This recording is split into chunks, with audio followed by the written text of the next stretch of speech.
It's no surprise that the Vancouver metropolitan area is facing a housing crisis, forcing hundreds of families to look for more accessible places in the periphery area. The Vancouver-Kensington area is no stranger to this. Abandoned businesses and houses lie on the main avenues of the neighborhood, representing an infrastructural, economic, and security risk.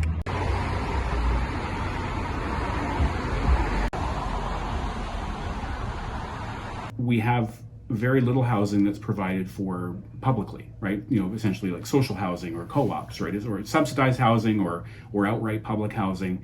And that is sort of a little anomalous, like a little bit different than other countries. And so one might argue, well, fundamentally part of the problem that we have is that we have an insufficient amount of non-market housing that's being provided for people who, for whatever reason, can't get into the marketplace. Yes, for me, the neighborhood is really expensive, the rent.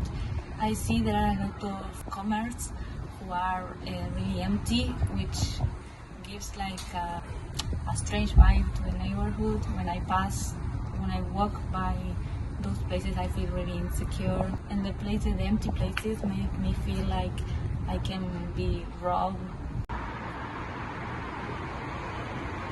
So we've had, these kinds of, in the last 15, even 20 years, we've had a policy environment in which you have lots of money being poured into the mortgage markets. And so you have external demand, you have increased availability of credit, of money to purchase housing. You get an increasing number, I think the number is around 1 in 5, if not higher, units in Metro Vancouver is owned by somebody who's using it basically as an investment, whether it's domestic or international. And some of those people will rent it out, but not everybody, right? Hence the vacant houses that you might see from here and there.